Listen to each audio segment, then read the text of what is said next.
Celine? Mahinang tanong ng isang lalaki sa kanya. Nurse, gumalaw ng kamay ni Celine. May nagsalitang isang babae.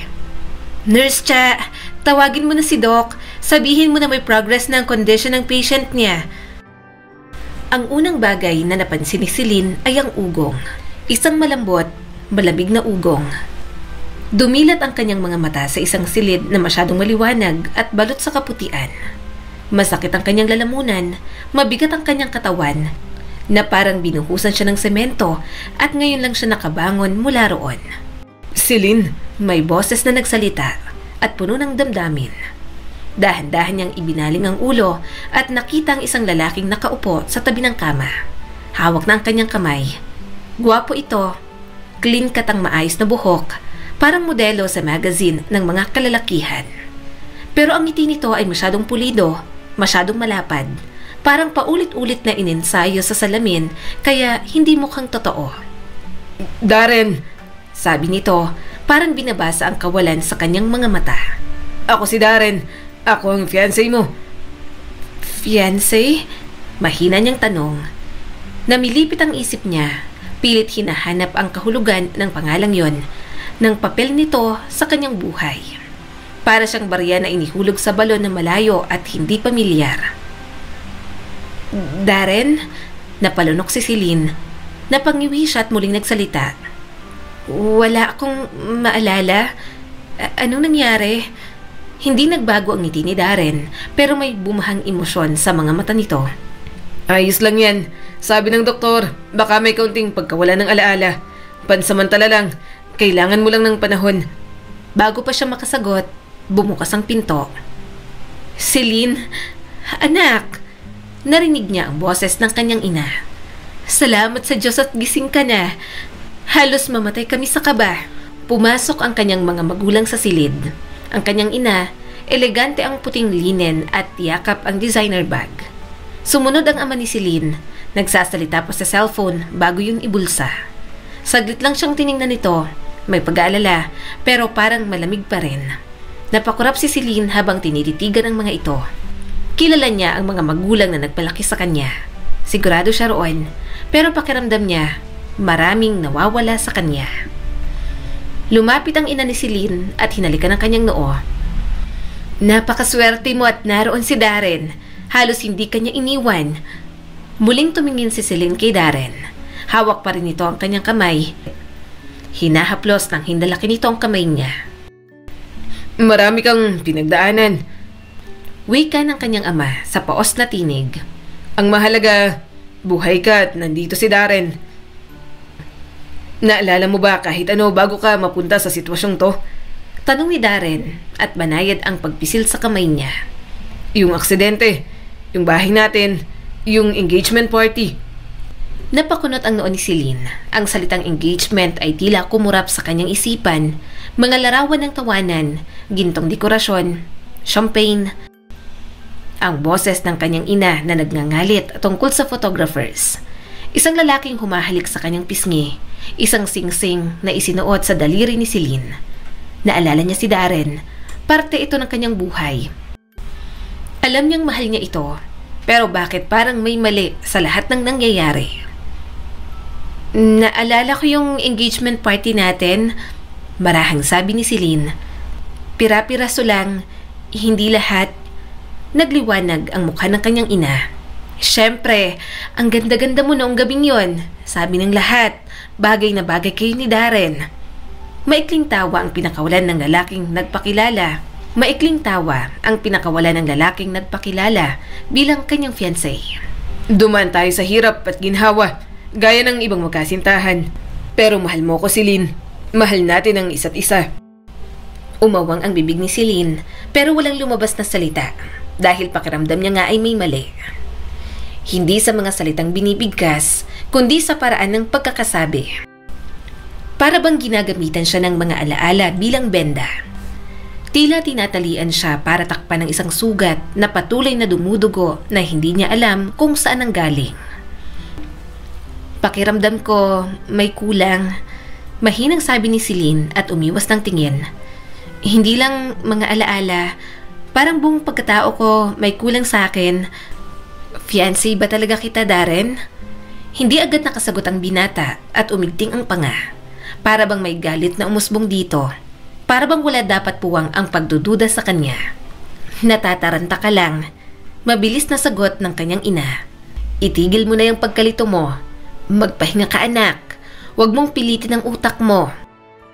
Naaksidente ka. Nawala ng alaala, kaya hindi agad mabilis ang recovery mo. Ang pagmamahal mo kay Darren. Sabat ng ama ni Celine. Kami ang nagplano ng kasal, pero alam naming mahal mo rin naman si Darren. Nagsama na kayo sa isang bahay at pinayagan namin kayo. Dahil gusto nyo, makilala muna ang isa't isa kung paano sa iisang bubong bago magpakasal. Napakunot ang noo ni Celine. Kung talagang ganoon niya kamahal si Darren, bakit pakiramdam niya may pusong banyaga sa kanyang dibdib? May mga litrato ba tayo? Yung tayo, tanong niya kay Darren. Oo naman, sagot nito habang tumatayo. Ipapakita ko sa'yo sa ibang araw. Kapag nakarecover ka na, baka ma-overwhelm ka ngayon. Ayokong may mangyaring masama na naman sa'yo. Lumapit ito at hinalikan ng kanyang noo. Mainit ang mga labi, malambot pero biglang nanigas ang katawan ni Celine. Umatras si Darren, bakas ang pagtataka sa mukha. Masakit pa rin? Mahina nitong tanong. Hindi ko alam. Bulong ni Celine, hindi niya alam kung anong klaseng sakit, kung sa mga sugat bang natamo niya sa katawan. Kumatok ang isang nurse at pumasok ito kasamang isang doktor. Pasensya na po, kailangan naming kunin ng vital signs at magbigay ng memory orientation test. Nagkatinginan ang kanyang mga magulang. Umiling si Darren, tila ayaw pang umalis. Nasa labas lang kami. Wika ng mapapangasawa niya. Tawagin mo lang kami. Lumapit ang nurse sa kanya at dahan-dahang kinuha ang blood pressure. Kumusta ang pakiramdam mo, Miss Reyes? Okay lang naman pero malabo ang isipan ko. Sagot ni Celine sa doktor. Parang nasa ilalim ako ng tubig. Ganito ang pakiramdam ko. Inaasahan na namin yan. Isang linggo kang walang malay. Hindi bihira ang partial retrograde amnesia sa ganitong mga kaso. Tiningnan ni Celine ang kanyang kamay. Naroon pa rin ang init ni Darren. Parang pabango na hindi niya hiningi pero dumikit pa rin sa kanya. Nasaan tayo, Darren? Tanong niya rito. Hindi ito ang apartment natin, 'di ba? Ngumiti naman ang binata habang pinapasok ang sasakyan sa gate. Hindi mo siguro naaalala dahil hanggang engagement party lang natin ang naaalala mo. Mga unang alaala lang natin ang nasa utak mo. Matagal na tong nagawa. Matagal na tayong nakalipat. Kumalabog ng marahan ng front door. Isang bahay na dapat tahanan sa pakiramdam pero parang isang bahay na hindi niya gustong uwian. Hindi maintindihan ni Celine ang pakiramdam na yon. Dahan-dahan siyang pumasok. Hawak pa rin ang kamay ni Darren habang inaakay siya nito papasok sa sala. Sa pasilyo ay nakaayos ang mga larawag na ka-frame. Si Darren na hinahalikan ang kanyang pisngi. Silang dalawa na nakangiti sa isang resort. Siya habang may hawak na wine glass sa isang rooftop bar. Tinitigan niyang mga yon na parang mukha ng ibang tao. Sa mga larawang yon, parang mahal na mahal nga nila ni Darren ang isa't isa. Kitang-kita rin sa mga mata ni Celine ang saya at pagmamahal. Welcome home. Masayang bati ni Darren habang inilalapag ang bag mula sa ospital. Pinalinis ko ang lahat habang wala ka. Pinalitan ko rin ang bedsheet. Yung paborito mong bulaklaking set kahit na ayoko ng ganun. Magkatabi tayo sa kama. Salamat. Mahinang sagot ni Celine habang lumilinga-linga. First boyfriend niya si Darren. Magkatabi sila sa kama. Live-in ang setup na mayroon sila. Naalala niya rin na dito niya lang ibinigay ang kanyang sarili. Subalit bakit may kirot sa kanyang puso? Mahilig ka pa rin sa lilis, di ba? Tanong ni Darren mula sa likuran niya. Tumango si Celine kahit na tila may humigpit sa kanyang dibdib. Hindi na siya sigurado. Naisip kong magluto ngayon. Alok pa ni Darren. Pero baka gusto mong maramdaman na normal ulit. Mahilig kang magluto ng afritada kapag alam mong umuwi ako. Nagsasayaw ka pa habang may hawak na sandok. Naalala mo, nagluluto ka noon kasi alam mong paborito ko. Pwede ko namang subukan, sabi niya. Pero baka hindi na tulad ng dati. Nagliwanag ang mukha ni Darren. Perfect, magluto ka mamaya. Manonood ako o pwedeng tulungan na lang kita. Isa-isang inilabas ni Darren ang mga sangkap mula sa ref. Napilitan na lang siyang magluto. Hindi naman yon nakakapagod. Habang nakatayo sa harap ng kalan, nahuli niyang nakatitig si Darren. Mataimtim at hindi niya mawari ang kahulugan. Lumapit ito sa likuran niya at ipinatong ang mga kamay sa kanyang balakang. Napatalon siya sa gulat. Gulat na gulat ka.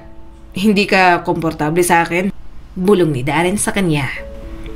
Ayos lang ako. Mabilis niyang sabi, sabay iwas sa hawak nito. Hindi lang komportable kasi kalalabas ko lang sa ospital. Tumawa si Darren at hinila siya para muling mapalapit. Nagugulat ka pa rin ha? Dapat maging komportable ka sa akin. Dahil ako naman ang mapapangasawa mo. Dapat this year makapagpakasal na tayo. Pero napag-usapan ng mga magulang natin na i-postpone na lang muna. Next year na lang daw para makapag-adjust ka sa nangyaring aksidente. Napalunok si Celine. Pasensya na, nag-a-adjust pa. Ang daming delay dahil sa akin. Ayos lang yan, Celine. Naiintindihan ko. Babalik din ang dati. Mabilis lang yan. Hinalikan ni Darren ang sentido ni Celine at tumagal yon ng ilang segundo. Nanlamig ang pakiramdam niya. Parang may kasamang takot na hindi niya alam kung saan nagmula. Subalit ngumiti pa rin siya para hindi mahalata ni Darren. Kasama niya si Darren sa mga nakalipas na araw. Isang gabi pagkatapos ng hapunan, iginiit ni Darren na magpahinga siya. Umupo sila sa sofa, nakapatong ang braso nito sa balikat niya, ngunit nanatiling hindi panatag ang katawan ni Celine. Miss na miss ko to. Bulong nito habang inaayos ang buhok niya sa likod ng tenga. Yung ganito, magkatabi tayo. Tumango na lang siya. Ako rin. Isa na namang kasinungalingan. Marahan ang pag-ikot ng hindalaki ni Darren sa kanyang balikat. Kumakabog ang puso niya. Mas malakas pa sa tunog ng TV. Mas matindi pa sa eksenang naghahalikan ang mga karakter sa ulan ng pinapanood nila. Humihina ang kanyang paghinga. Bahagya siyang kumilos. Medyo masakit ang bato ko. Siguro dahil sa pagkakahiga ng matagal sa ospital. Gusto mong imasahe ko, Celine? Umiling siya kaagad. Hindi na, ayos lang ako. Dahan-dahang inalis ni Darren ang kamay. Paborito mo pa naman yung dati. Nakatulog ka pa nga ng minsan sa dibdib ko kapag minamasahe kita. Nakatingin lang si Celine sa screen. Siguro pagod lang ako. Siyempre, sagot ni Darren. Tumayo ito at iniabot ang kamay. Halika na, matulog na tayo. Sa kwarto, maayos ang lahat. Amoy pamilyar na pabango ang hangin. Tinulungan siyang humiga ni Darren. Inayos ang kumot sa katawan na may ngiting puno ng lambing. Pagkatapos, humiga ito sa tabi niya. Humiga si Celine patalikod at nakadilat ang mga mata. Hindi siya maging komportable sa yakap ni Darren. Pero may alaala naman siya noon na gustong-gusto niya ang yakap nito. Kaya hindi niya maunawaan kung bakit yon ang nararamdaman niya ngayon. Nang makatulog si Darren, marahan siyang bumangon. Kinuha niya ang kanyang journal at umupo sa harap ng lamesa. Ang pagsusulat doon ang tanging nagbibigay ng kapayapaan sa kanya ngayon. Dapat daw akong maging masaya. Ngumiti ako, nagluto at tumango kay Darren. Sabi niya mahal niya ako, pero tuwing hinahawakan niya ako, may bahagi sa akin na umuurong. Parang may naaalala ang katawan kong hindi maabot ng isip ko, at yun ang mas kinatatakutan ko kaysa sa pagkalimot. Pagkatapos niyang sulatin yon, pinilit niya na lang makatulog ulit. Pero sa halip na makatulog ng mahimbing, may isang alaala na palaging gumugulo sa kanyang isipan. Sa panaginip ni Celine, isang kamay ang dumampi sa kanyang pisngi at dahan-dahang gumuhit sa panga na parang lihim na binubulong. Yumuko siya patungo roon habang pigil ang hininga. Malabo ang panaginip pero parang ayaw niya nang umalis doon. Namiss kita. Boses yon ng isang lalaki na alam niyang hindi si Darren. Hindi ka nag-iisa, Celine. Hindi ka kailanman nag-iisa. Nagising si Celine na yon agad ang iniisip. At parang may tambol sa kanyang dibdib, itinaas niya ang kanyang mga kamay sa mukha at tinitigan ang mga palad. Sino siya? Bakit ko siya napapanaginipan? Bakit hindi ko siya maalala? Mahinahong tanong niya sa sarili. Sumulyap siya sa kabilang bahagi ng kama. Wala na si Darren. Dahan-dahan siyang huminga at muling humiga. Pilit pinapakalma ang tibok ng puso. Hindi si Darren. Sigurado siya ron. Ang lalaking yon sa kanyang panaginip ay hindi nakakatakot. Kapanatagan ang hatid nito sa kanya at isang tahanan na inaasahan niya dapat kay Darren. Good morning, sleepyhead. Bati ni Darren nang pumasok sa kwarto nila. Parang hindi magandang tulog mo kagabi. Umupo ng dahan-dahan si Celine at itinupi ang tuhod sa ilalim ng kumot. Nanaginip ako. Parang totoo. Hindi ko alam kung panaginip lang talaga o alaala ko na nawala. May yumakap sa akin. Mabait siya at parang maalaga. Nawala ang ngiti ni Darren. Siguro ako yon. Hindi. Mabilis lumabas ang salita bago niya pa mapigilan. Ibig kong sabihin, hindi ko nakitang mukha. Malabo ang lahat. Pilit siyang tinawanan ni Darren. Ganyan talagang panaginip. Gumagawa ng tuloy ang utak mo sa mga nawawalang alaala. Huwag mo nang masyadong isipin. Sure ako na ako lang naman ang nasa panaginip mo. Tumango si Celine pero hindi siya makatingin sa mga mata nito. Naglalaro lang ang isip mo. Dagdag pa ni Darren. Naalala mo lang siguro ang mga magagandang alaala natin. Normal lang yan. Marami tayong pinagdaanan. Pero sa panaginip, hindi nalilito ang katawan niya. Buhay ang pakiramdam ni Celine, para bang may nawawala sa kanya. At natagpuan niya yon sa mga bisig ng lalaking yon. Ngumiti siya ng bahagya, isang ngiting hindi umabot sa kanyang mga mata. Oo, siguro nga. Hinalikan siya ni Darren sa noo. Ako nang bahala sa almusal. Magpahinga ka na. Pagkaalis nito, sumandal si Celine sa unan at ipinikit ang mga mata. Ang amoy, ang haplos, ang mga bulong, wala sa alinman doon si Darren. Celine, darling, tawag ng kanyang ina nang bumisita ito sa kanya. May dala akong cake for you at may gusto akong sabihin plano sa'yo. Napalingon si Celine. Rumampa ang kanyang ina papasok, suot ang plantsadong beige na slacks at silk na blouse. Kumislap ang gintong hikaw nito habang inilapag ang kahon ng cake sa mesa na may sosyal na kilos. Plano po, Mama? Tanong ni Celine at pinilit ngumiti. Kuminang ang mga mata ng kanyang ina. Siyempre, isang re-engagement party. Tamang-tama para ipagdiwang ang recovery mo. Second life mo na ito, iha. Ipakikilala kayong muli bilang couple. Garden brunch nga ang iniisip ko at invited lang ang ibang mga kaibigan natin sa negosyo. Napakurap si Celine. Parang masyadong maaga. Saka kailangan po ba talaga nun? Bahagyang napairap ang maarte niyang nanay. Of course, Celine. Kailangang maaga kasi baka nakalimutan na nila. Ilang buwan ka nang wala sa mata ng publiko. Nagtataka ng mga tao. Nag-aalala. At si Darren, napakatyaga niya sa'yo. In fairness. Hindi ko po alam na kailangang... Siyempre, kailangan. Putol ng kanyang ina at nanatiling malambing ang tinig. At isa pa, mahilig ka sa mga party. Naalala mo yung party na ikaw ang nagplano para sa promotion ni Darren? Ikaw mismo ang gumawa. Nawalan ka lang ng alaala pero ang dami nang nagbago sa'yo. Paano ka makakaalala ulit kung hindi mo ginagawa ang mga dati mong ginagawa? Hindi ko naman po maalala yon, kaya hindi ko po alam. Mahinang sagot ni Celine. Iwinaksi yon ng kanyang ina. Ginawa mo yon. Ang ganda-ganda mo. Halos lahat nga gustong ma-engage sa'yo. But sorry sila. Dahil si Darren ang gusto mo at perfect sa'yo. Hindi kami aapila ng papa mo ron. Tumingin si Celine sa kanyang mga kamay.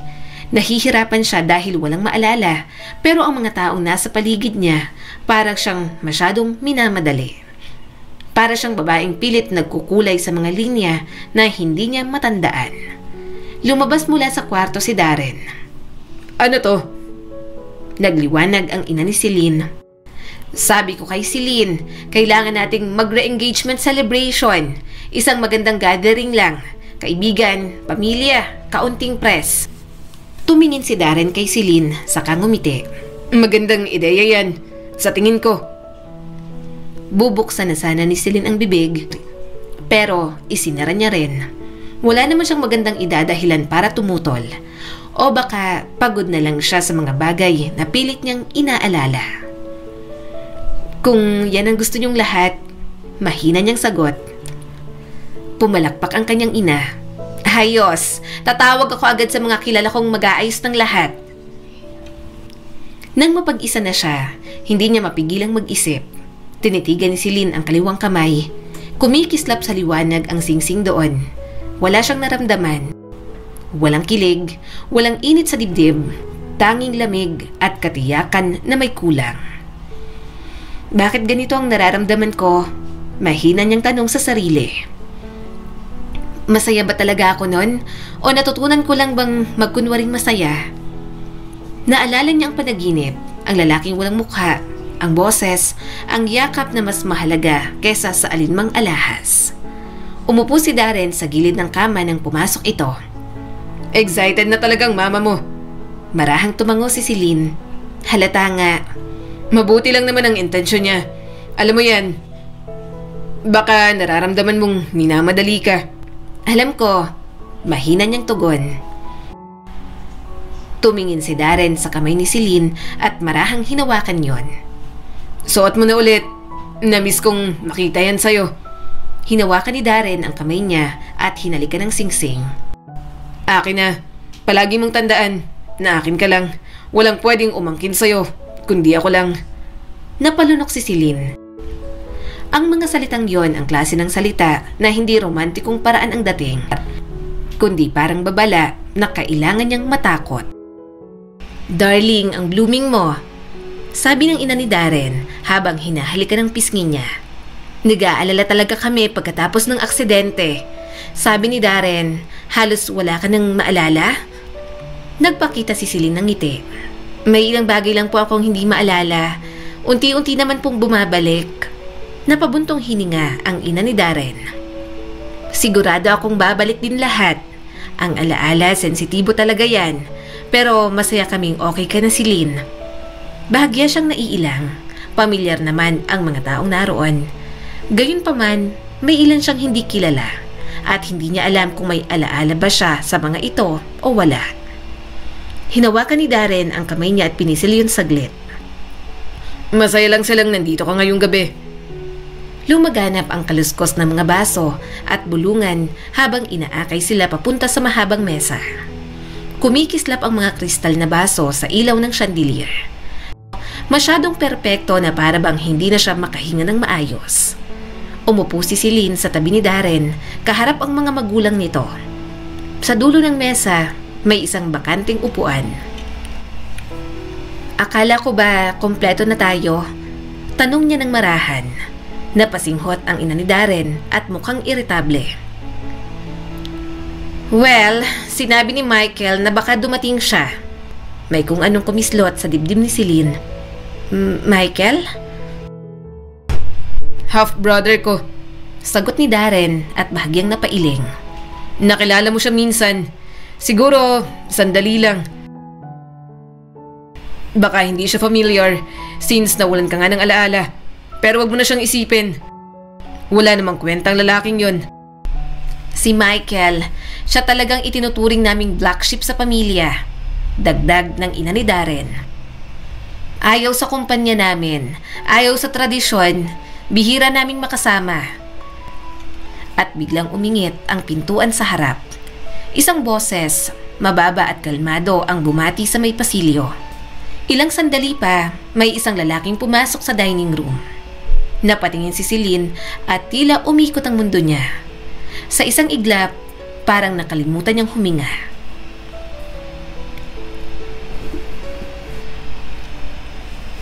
Napatingin si Celine at tila umikot ang mundo niya.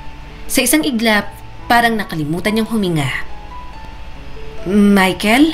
Mahina niyang usal. Tumingin ito sa kanya at natigilan sa paghakbang. Nagtagpo ang mga mata nila at may kung anong sumiklab sa likod ng tahimik nitong ekspresyon.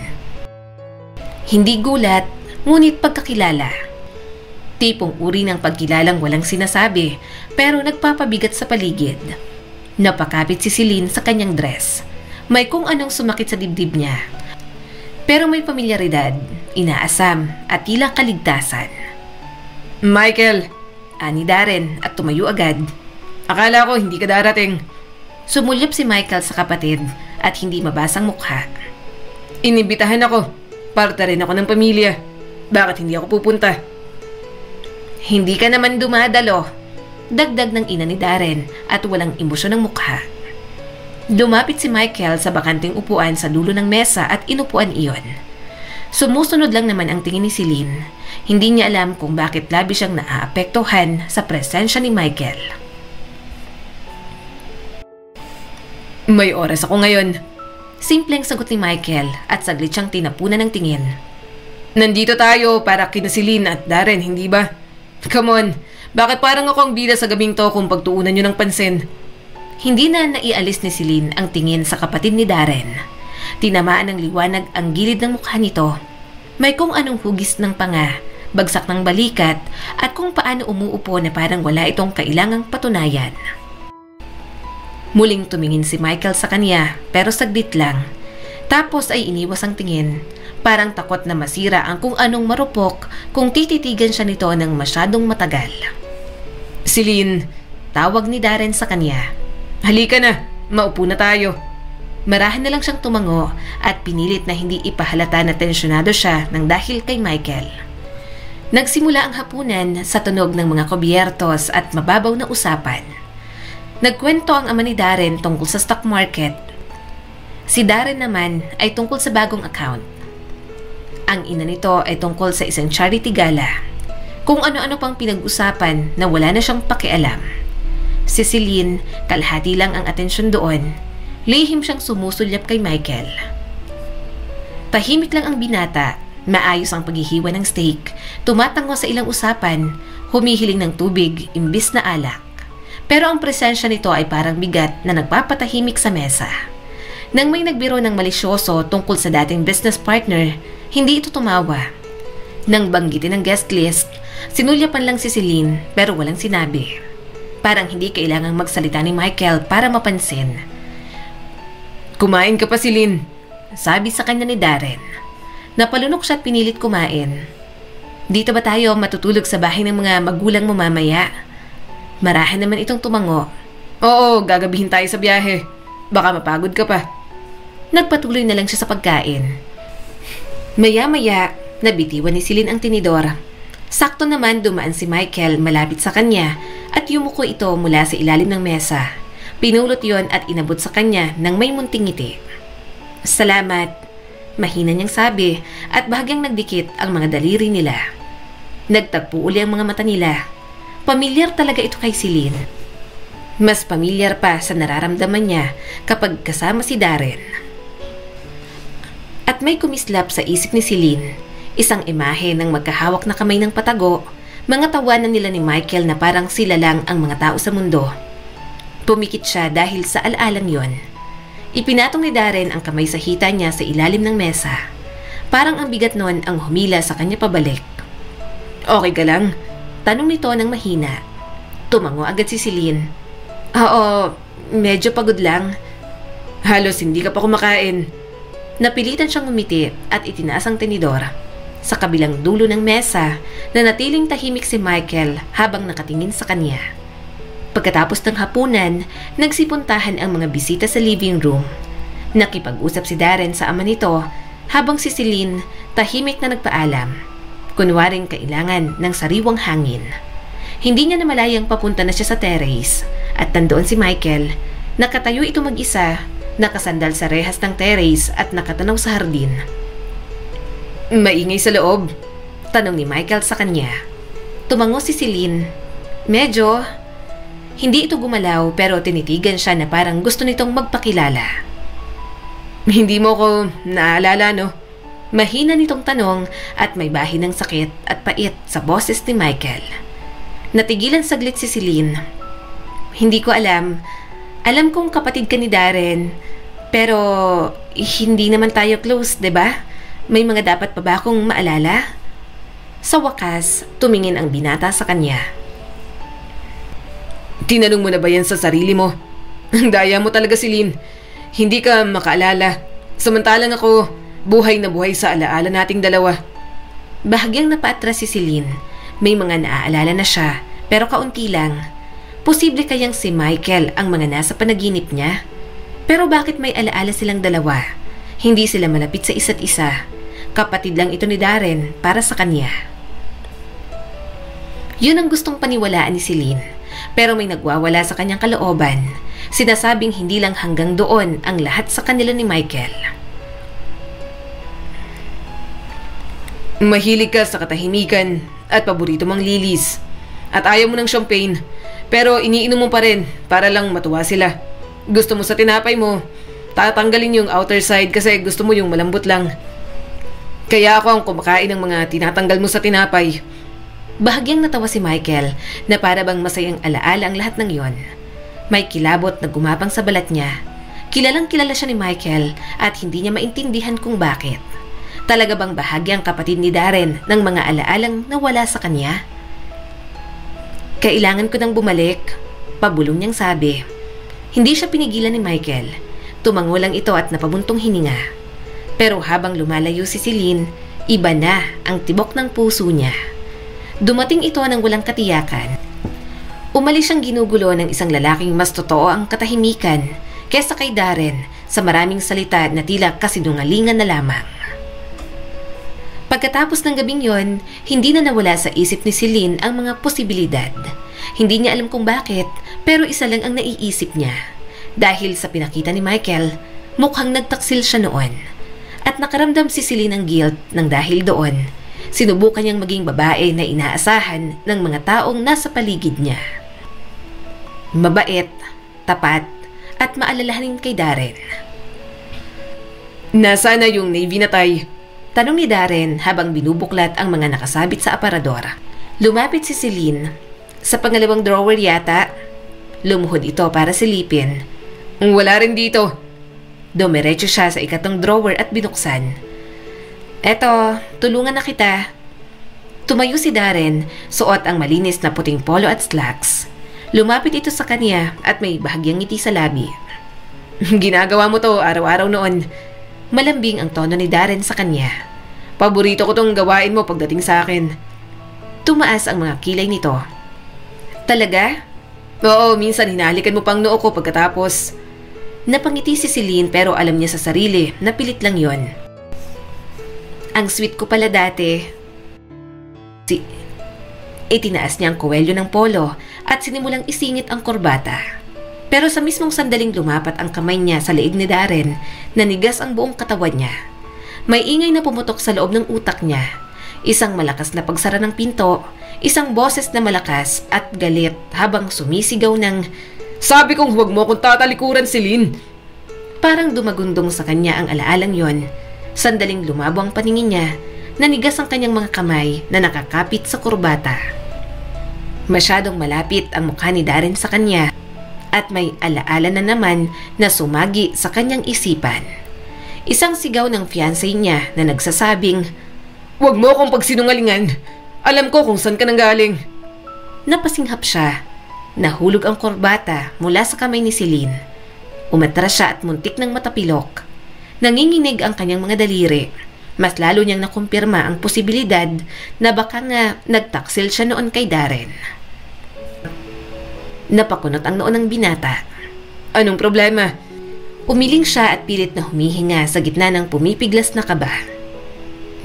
Nahihilo ako." Tumingin ito sa sahig. "Seryoso?" Tumango siya kaagad. "Hindi ko sinasadya." Lumapit si Darren, ngunit napaurong si Celine. Kaunti lang pero sapat para mapansin agad ng binata. Umigting ang panga ni Darren. "Umiilag ka na ba sa akin ngayon?" Bumuka ang bibig ni Celine pero wala siyang masabi. Naninikip ang dibdib niya sa sobrang takot. Dahan-dahang pinulot ni Darren ang kurbata, tapos tumayo ng tuwid. "Sa tuwing sinusubukan kong ayusin ang pagsasama natin, lumalayo ka. Mariing sabi ni Darren. Lahat ginawa ko para sa'yo, Celine. Ako tong naghintay. Ako tong naging mahinahon. Pero anong kapalit? Lumalayo ka sa akin. Bakit ka lalayo sa akin? Sa akin na fiancé mo. Yumakap siya sa sarili. Sorry, hindi lang talaga ako komportable. Isa pa, kung ano man ang mga alaala kong nawala, parang ayaw ko nang maalala. Ayaw nang maalala ni Celine dahil hindi niya matanggap na isa siyang taksil. Na tila nagkaroon siya ng relasyon kay Michael habang sila pa ring dalawa ni Darren. Hindi niya palubos maisip na sa kapatid siya ng kanyang fiancé pumatol.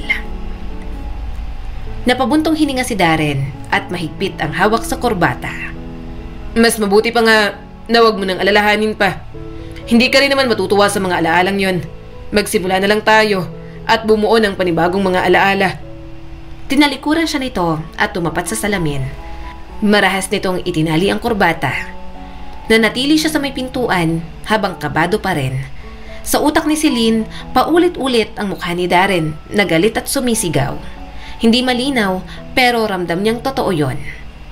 May naaalala ka na ba? Tanong ni Darren nang hindi lumilingon. Huwag mo akong pagsinungalingan. Alam kong nananaginip ka tuwing gabi. Alam kong may mga naaalala ka na. Nakikita ko sa mga kilos mo. Naalala mo na ba na nagkaroon ka ng ibang lalaki? Parang may sumabog sa pagbumukha ni Celine. Hindi na siya makapagsalita pa. Labis ang takot na kanyang nararamdaman. Dahil kahit siya, hindi makapaniwala na kayang magtaksil kay Darren. Hindi ko alam ang sinasabi mo.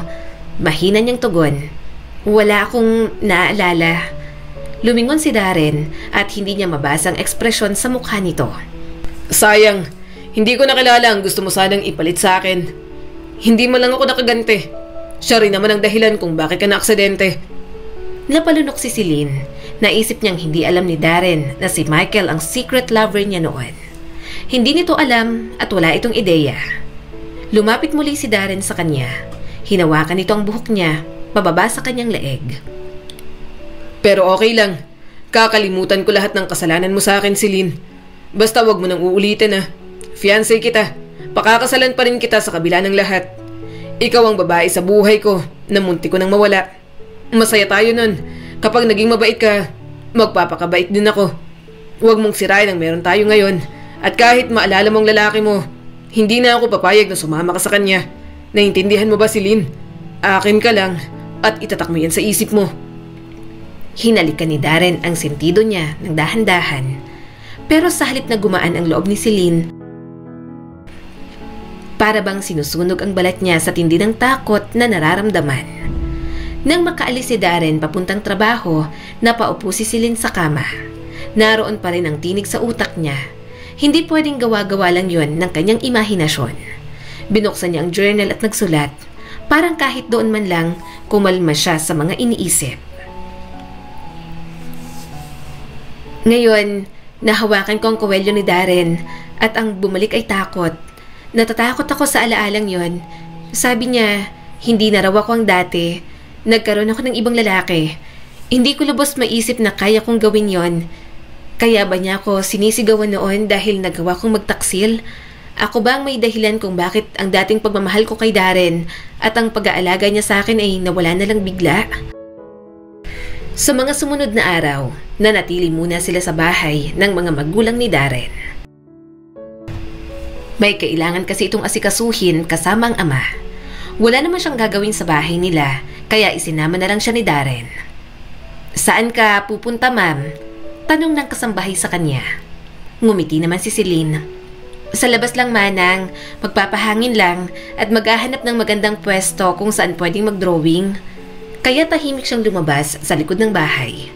Wala siyang plano pero may pananabik lang na makalayo. At doon niya nakita si Michael. Sa ilalim ng isang malaking puno malapit sa dulo ng hardin. Nakaupo si Michael. Nakasandal ito sa puno at nakaunat ang mga paa. Natigilan si Celine. Alam niyang may mga alaala siyang nakalimutan at kasama roon si Michael. Pero kapag naaalala niyang maaari siyang nagtaksil kay Darren at si Michael ang kanyang ipinalit, nang liliit si Celine sa kanyang sarili. Ngunit kahit ganon, may kung anong gumalaw sa loob niya. Parang lahat ng takot at pagkalito kayang burahin kapag lumapit siya kay Michael. Celine! Tawag ng binata nang makita siya. Nagtagpo ang kanilang mga mata at lumakas ang tibok ng puso ni Celine. Ngumiti ito ng banayad at totoo. Nahanap mo! Mahina nitong sabi. Napakurap si Celine. Ang alin? Ang lugar na to. Dahan-dahang isinara ni Michael ang libro. Gusto mo palagi rito noon kapag nandito kay ni Darren. Nung nagbakasyon ka rito ng ilang buwan, habang abala si Darren sa negosyo. Dito ka madalas tumatambay. Sabi mo, ito lang ang bahagi ng buong bahay na hindi ka sinusubukang bilugin o diktahan ng kahit na sino. Bahagya siyang napatitig. Kilalang kilala talaga siya nito. Naglakad siya ng dahan-dahan habang kumakabog ang dibdib. Hindi ko alam, pero bakit pakiramdam ko sobrang laki ng bahagi mo sa mga alaala ko? Pwede mo bang sabihin sa akin lahat? Gulong-gulo ng isipan ko. Hindi ko kayang gawin yan. Narinig ko ang kalagayan mo. Ayokong pilitan ang utak mo dahil baka mas lalo ka lang mawala. Mas maiging malaman mo ng natural, ng kusa. Pero asahan mo na hindi ako mananatiling tahimik at walang gagawin. Kapag alam kong dehado ka na, kikilos agad ako, Celine. Seryosong tura nito. Umawang ang bibig niya. Para bang ang daming alam ni Michael na hindi niya alam. Tila gustong-gusto na nitong sabihin lahat, pero katulad ng alam nilang pareho, hindi pwedeng puwersahin ang kanyang utak. Tinapik ni Michael ang damuhan sa tabi nito. Gusto mong umupo? Sandaling nag-alinlangan si Celine, pero kalaunan ay umupo na rin naman siya sa tabi nito. Hindi agad nagsalita si Michael. Hindi niya rin binasag ang katahimikan. At ang katahimikang yon, sa kung anong paraan, may nagpapakalma sa kanya kaysa sa mga salitang itinatanim ni Darren at ng mga magulang niya. Napatingin si Celine sa libro nito. Anong binabasa mo? Action adventure novel. Masyadong mabagal ang kwento. Puno ng damdamin kaysa action. Tumingin si Michael sa kanya ng patagilid. Mahilig ka rin sa ganito. Ngumiti si Celine. Hindi ko maalala. Pero alam ko mahilig din ako magbasa ng libro, pero mas gusto ko ang mag-drawing at magpinta. Hindi siya pinilit ni Michael. Ilang minuto silang natahimik, kanya-kanya sa ginagawa nila. Hindi na malaya ni Celine na mukha na pala ni Michael ang dinodrawing niya. May mga naaalala na ako. Mahina niyang sabi, makalipas ang ilang sandali. Hindi lahat, pero sapat na para maramdaman kong may mali, may kulang. Bahagyang umigting ang panga ni Michael pero tumango ito. Hindi mo kailangang ipaliwanag. Kung anong naaalala mo, okay lang na hanggang doon muna. Huwag mong pilitin ang sarili mo. Tumingin siya kay Michael. Minsan, pag hinahawakan ako ni Darren, napapaurong ako. Nauunang katawan kong kumilos bago ko pa maintindihan kung bakit. Akala ko may problema ako. Pero siguro, may problema lang ako sa mga alaalang hindi pa bumabalik sa akin, kaya hirap ako magtiwala.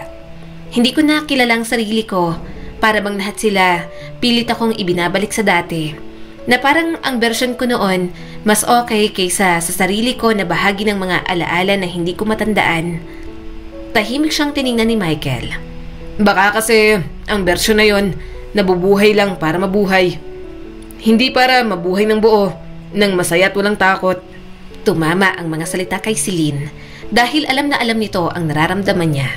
Parang bawat sasabihin ni Michael, mamamangha na lang siya na tumutugma sa kanya. Pakiramdam ko, nabubuhay ako sa kwentong hindi ko pinili. Pag-amin ni Celine, na para bang nagising ako sa mundong binuo ng iba para sa akin. Tumingin si Michael sa kanyang kamay na nakapatong sa damuhan, sa kadahan-dahang inilagay ang palad nito sa palad niya. Darating ang mga alaala pag handa na sila, sabi ni Michael habang namumungay ang mga mata. Pero kahit wala pa sila, may karapatan kang makinig sa sinasabi ng puso mo ngayon. Huwag ka rin basta magtiwala sa mga taong nakapaligid sa'yo. Mag-ingat ka pa rin, Celine. Ligtas ako dito, mahina niyang sabi habang tinitingnan ang magkahawak nilang kamay. Kapag kasama ka, pakiramdam ko ay ligtas ako. Pero malito, di ba? Ibig bang sabihin, niloko ko si Darren? Niloko ko siya para sa'yo? Malungkot na napangiti si Michael. Palagi ka namang ligtas sa tabi ko. Hindi ko na hahayaang mapahama ka. Oo, niloko natin si Darren. Oo, nagtaksil ka sa kanya. Pero wala akong pakialam. Intensyon kong agawin ka. Ilayo ka si Lynn. Sinasaktan ka niya dati. Hindi ko alam kung anong meron, kung bakit bigla siyang bumait. Pero isa lang ang sigurado ko. Delikado pa rin siya. Kaya mag-ingat ka.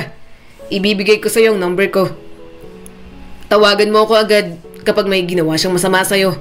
May tauhan din ako malapit sa bahay ninyo na alam kong mababantayan ka. Gulat na gulat siya sa mga sinabi ni Michael.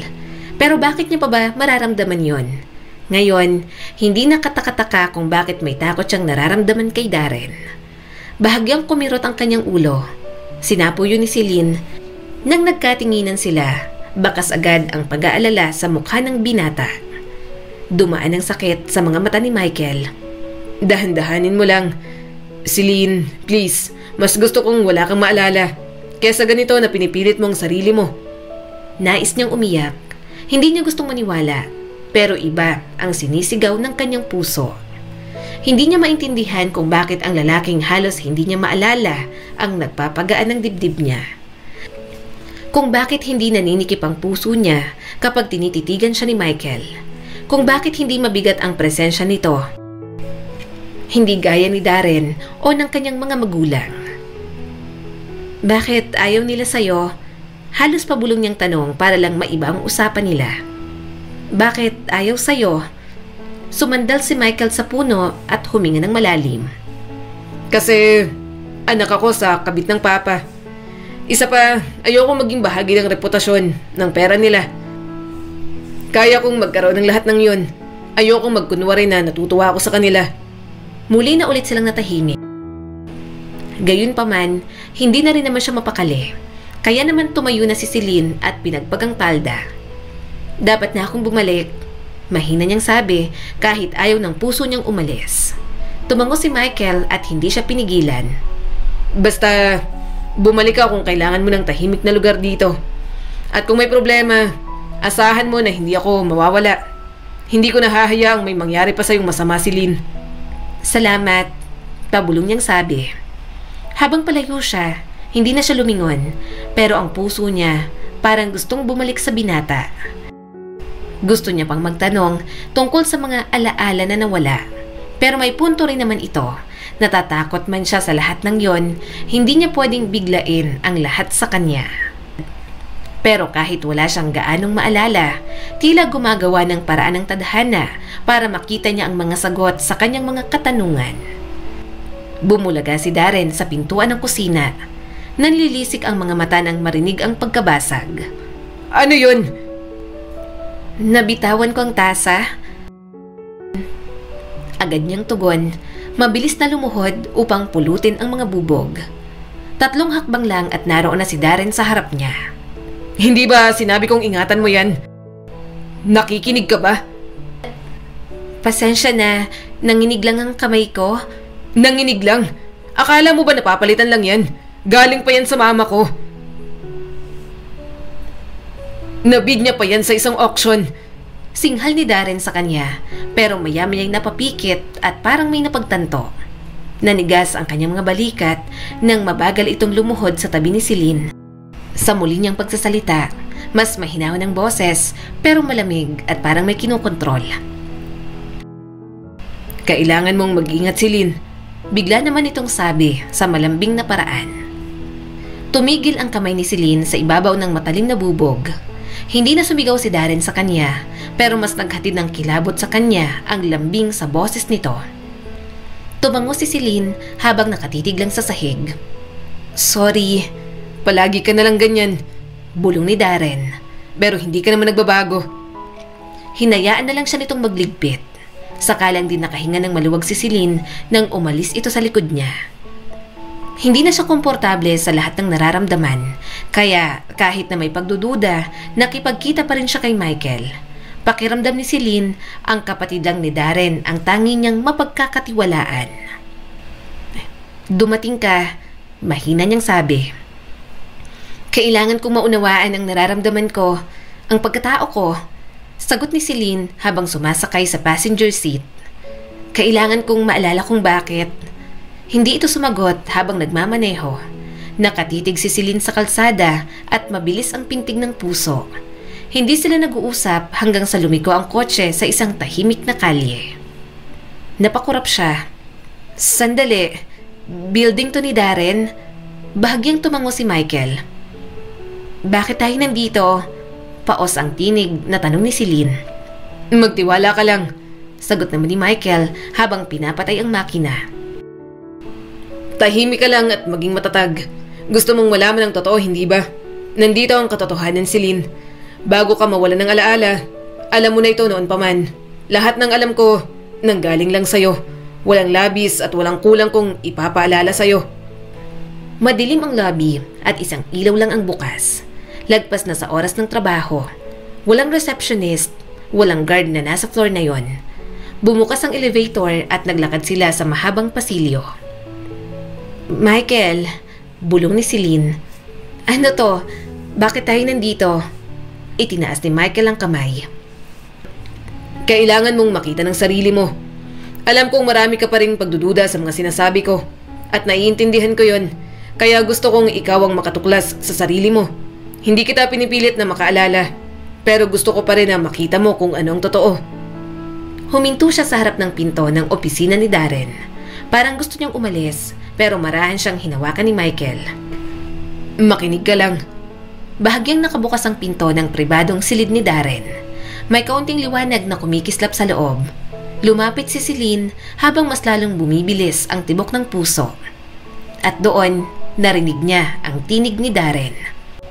Pagod na ako magpanggap. Nakakainis na siya. Wala kang alam. Gusto ko na lang siyang yugyugin minsan. Usal ni Darren sa kausap nito habang hinihingal. Tumawang isang babae at halatang nanunukso. Ang bait mo lately, pero di ka naman talaga nagbago, diba? Don't tell me, ngayong nawala ang alaala ng mapapangasawa mo, naging soft boy ka bigla. Hindi ganyang Darren ang kilala ko. Mas humigpit ang hawak ni Celine sa kamay ni Michael. Huwag mo akong tuksohin, ani Darren at mas madilim ang tono. Pinipilit ko nang magbago para sa kanya, para wala kaming problema kapag kinasal kami, para hindi niya ako takbuhan.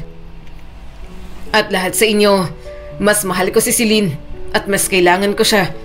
Malaking tulong siya sa kumpanya namin. Pero gabi-gabi, pag uwi ko, tinitingnan niya ako na parang hindi niya ako kilala. Hindi ko magalaw dahil walang maalala at baka makasama pa sa kanya. At kung makaalala, gusto kong mawala ng mga ginawa ko sa kanya nun. Kaya todo lambing at suyo ako sa kanya ngayon. Boring ka na pala, Darren. Masyado ka nang mabait. Sagot ng babae. Hindi naman ganyan ang gusto mo, diba? Isang malakas na hampas ang umalingaw-ngaw. Kasunod ng ungol ng babaeng kasama ni Darren. Nanginig ang mga labi ni Celine sa sobrang galit at frustration. Gusto mo nang marahas? Habol hiningang sabi ng babae. Kaso, hindi kaya ng kinababaliwan mong babae. Kaya naghahanap ka pa rin ng iba, diba? Hindi ka makontento. Mahal mo si Celine pero kaya mong tumikim ng ibang babae? Ikaw lang ang nakilala kong ganyang lalaki, Darren. Manahimik ka. Gigil na sabi ng mapapangasawa niya. Napaatras si Celine at napatakip sa kanyang bibig. Mula sa loob, nagsimula ang mababang tunog ng mga katawan at mga ungol. Boses ni Darren na mababa at bastos. Naririnig niya ang tawa ng sekretarya. Hindi siya makapaniwala na nakikipagtalik ang fiancé niya doon mismo. Walang pakundangan at walang hiya. Hinawakan siya ni Michael ng mas mahigpit habang nanghihina ang tuhod ni Celine.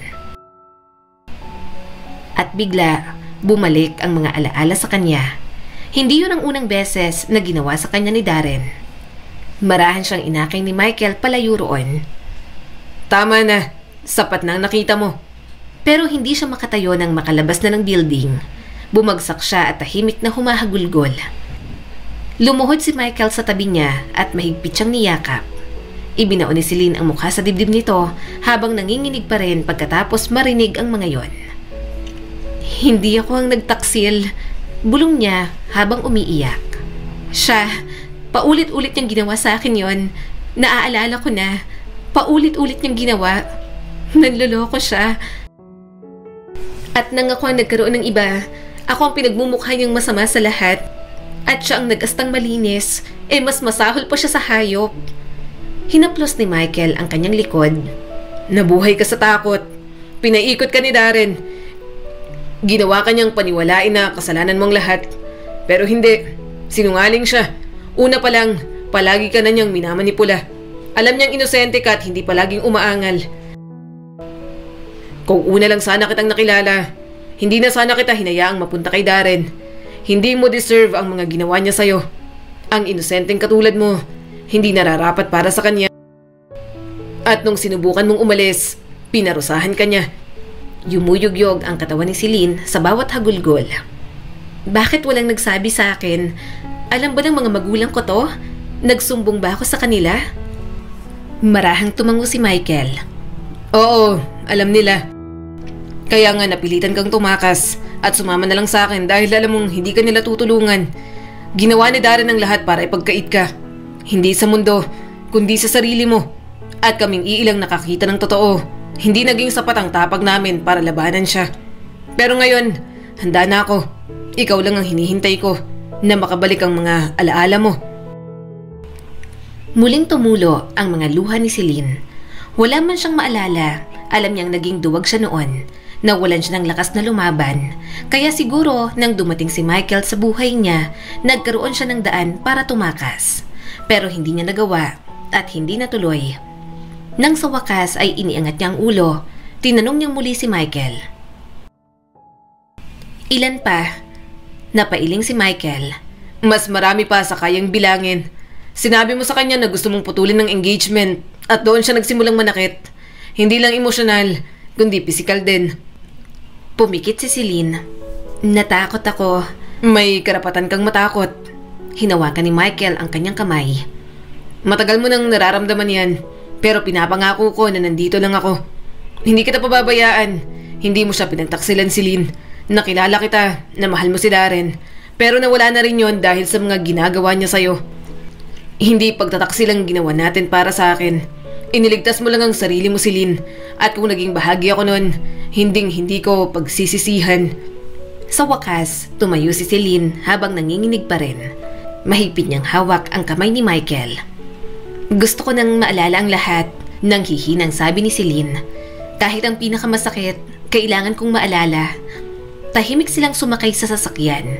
Alam ni Celine na simula ng gabing yon, marami na ang nagbago. Hindi lang sa kanyang alaala, kundi sa kanyang pagkatao. Hindi na siya ang babaeng walang maalala. Siya na ang babaeng muling nakakaalala. At sa pagkakataong yon, hindi na siya mananahimik na lang at mananatiling duwag sa isang tabi. Pagkatapos ng natuklasan ni Celine, palagi na siyang nakikipagkita kay Michael kapag may pagkakataon. Kapag kasama niya ang binata, mahirap man minsan ay nakakatulong pa rin para makaalala siya. Hindi na lang siya gaanong nagpapahalata kay Darren para hindi ito maghinala. Wala naman kasi siyang balak tumakbo o tumakas. Haharapin niya ang lahat ng buong tapang. Magkapatid kami sa ama, mahinang sabi sa kanya ni Michael. Hindi agad nagsalita si Celine. Alam niya naman yon, pero hindi alam o hindi niya lang matandaan ang ilang bahagi ng buhay ni Michael na alam niya. Nagpatuloy naman ang binata. Iisang ama, magkaibang ina. Ang nanay ko, isang babaeng nakilala niya sa isang business trip. Isang mahirap lang, isang taong hindi niya minahal at ginamit lang na parang literal na kabit lang. Kumunot ang noo ni Celine. Ibig mong sabihin, ako ang pagkakamali. Saad pa ni Michael at malungkot na napangiti. Binayaran niyang nanay ko para manahimik. Nagpadala siya ng sapat para lang mabuhay kami. Pero hindi para respetuhin.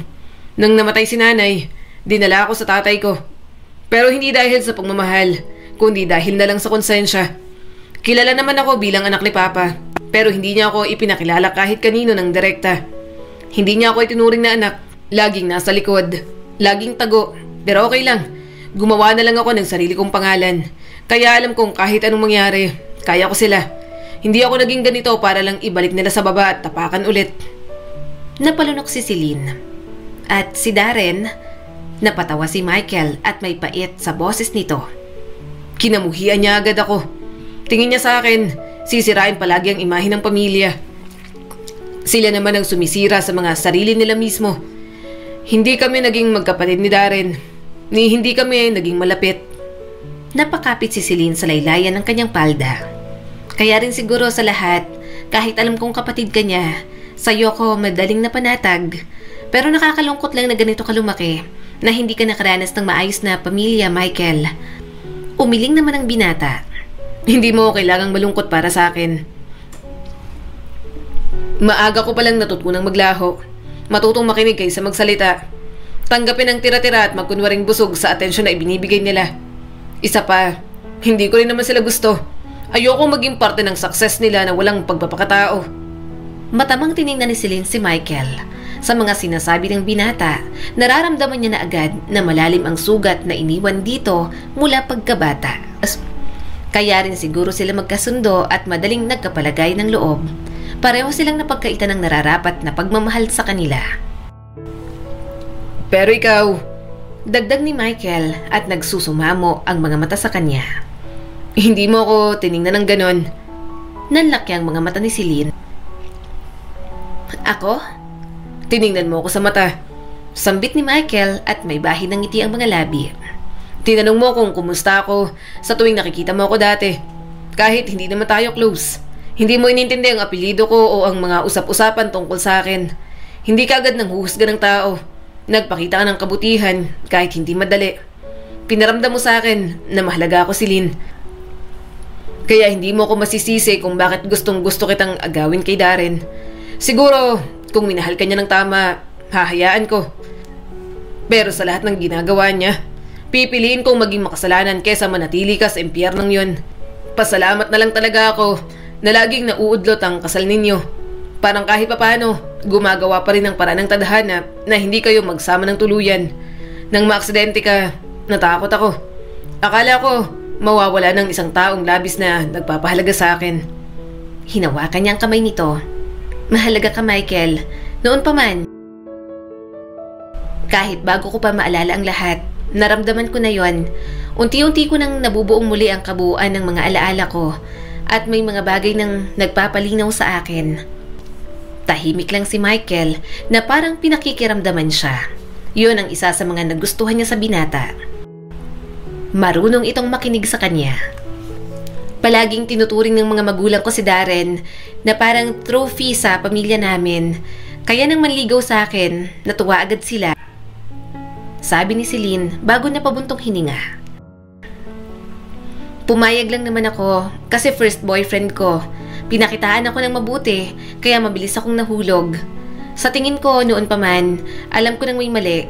Pero hindi ko lang talaga pinagtuunan ng pansin. Salamat at pinamulat mo sa akin yon nang dumating ka sa buhay ko. Huminga ng malalim si Michael. Celine. Hinaplos niya ang pisngi ng binata. Ikaw lang ang bahagi ng buhay ko na totoo. Kahit nung panahon, napilit kong ginagampanan ng papel na perpektong fiancé kay Darren, perpektong anak sa mga magulang ko, habang unti-unti akong nawawala, ikaw lang ang taong hindi humiling na magpanggap ako. Napayuko si Michael at pinipigilang lumuha. Para bang ang tagal na nitong gustong ilabas ang emosyong yon. Hindi lang magawa dahil sa dami ng mga nangyari. Hindi niya pa ito maalala noong una. Inabot ni Michael ang kamay ni Celine na nasa pisngi nito at hinaplos iyon. Naalala ko na kung anong meron sa atin. Bulong ni Celine. At hindi ko pinagsisisihan yon. Wala akong pinagsisisihan. Tiningnan siya ni Michael habang nanginginig ang boses. Kahit na nabigo akong itakas ka nun. Oo naman. Mahal kita, Michael. Puno ng damdamin, nasabi ni Celine. Alam kong ginawa mo ang lahat para sa akin. Namumungay ang mga mata ni Michael nang mahigpit siyang yakapin ito. At sa unang pagkakataon pagkatapos niyang mawala ng mga alaala, naramdaman niyang nakauwi siya sa totoong tahanan. Hindi mo sinagot ang tawag ko. Malamig na sabi ni Darren. Naliligo ako, sagot ni Celine nang walang emosyon at hindi pa rin nililingon mula sa bintana ang binata. 4 na beses akong tumawag.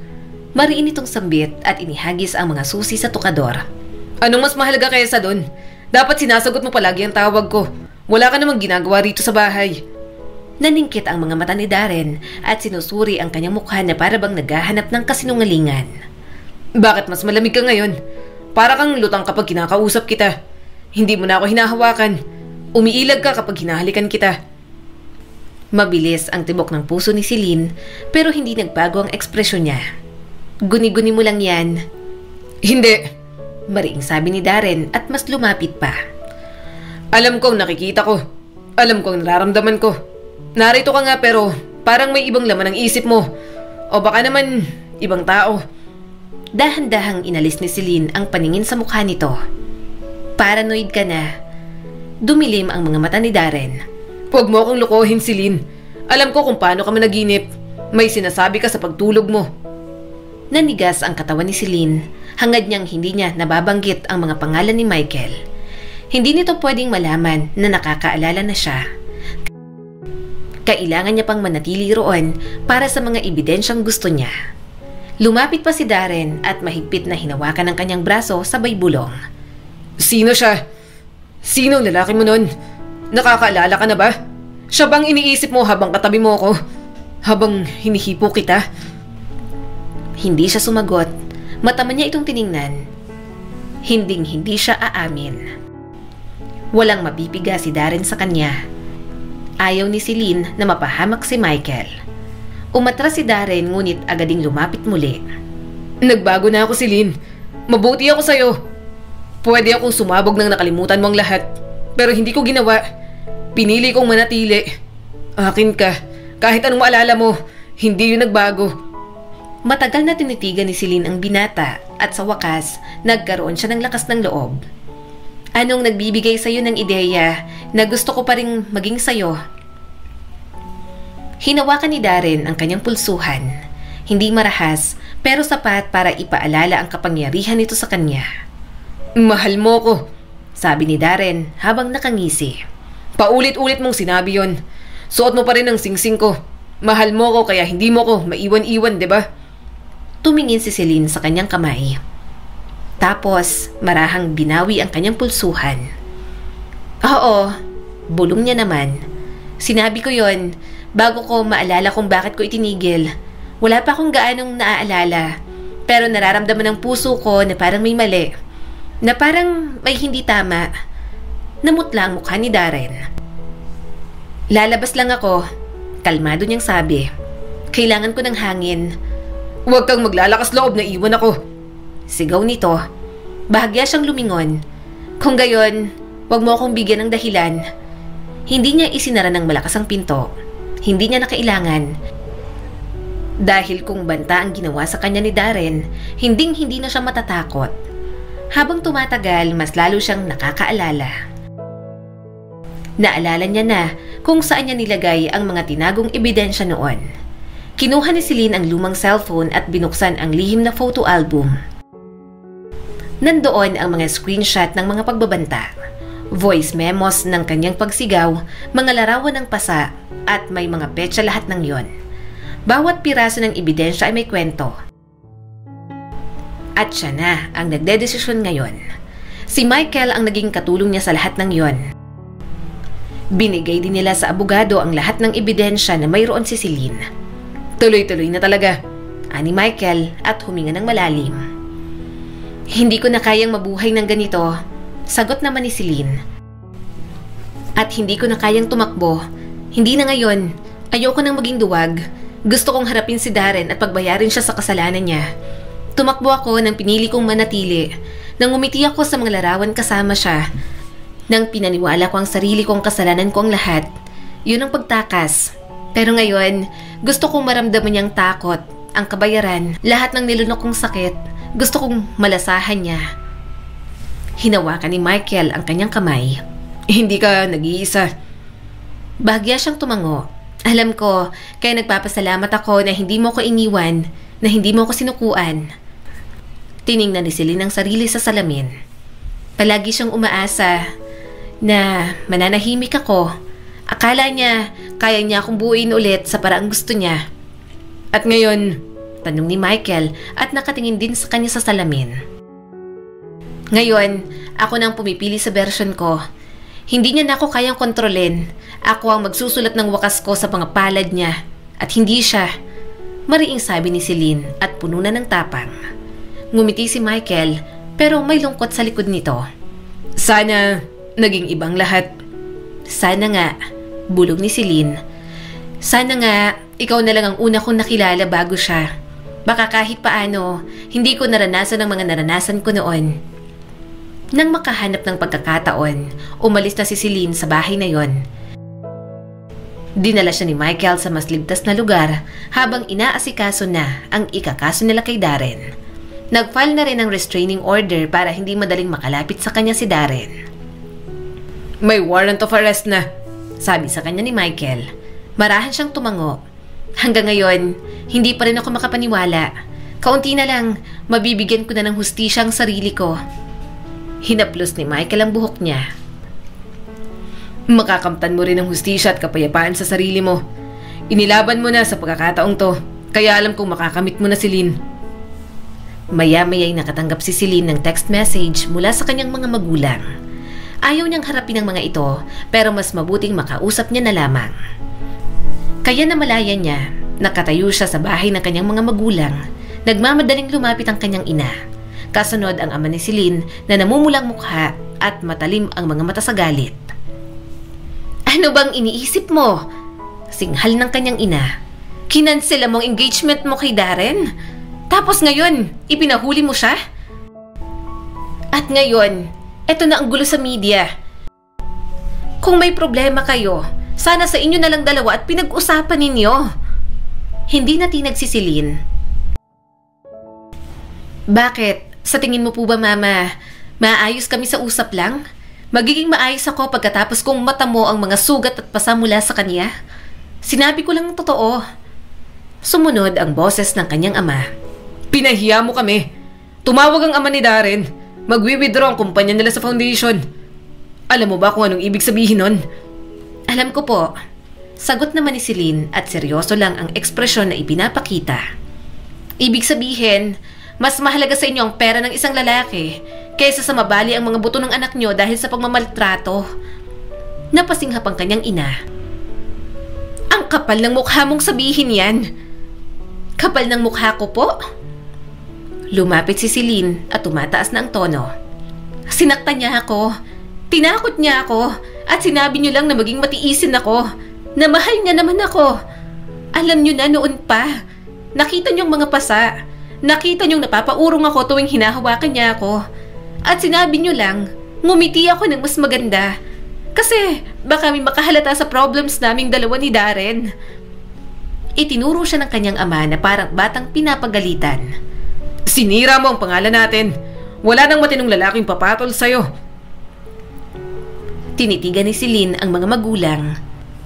Mabuti, dahil mas magiging masaya ako kaysa patulan ang mga lalaki na sa paningin nyo ay matino. Hindi ko nalampasan ng aksidente para lang bumalik ulit sa dating kalagayan ko. Sa bahay na to, sa mga kasinungalingan nyo, sa buhay kung saan mas mahalagang imahe kaysa sa sugat ng anak ninyo. Hindi na ako nagkakaroon ng pakialam. Mataman siyang tiningnan ng kanyang ina. Masyado kang sensitibo. Hindi. Mariing sagot ni Celine.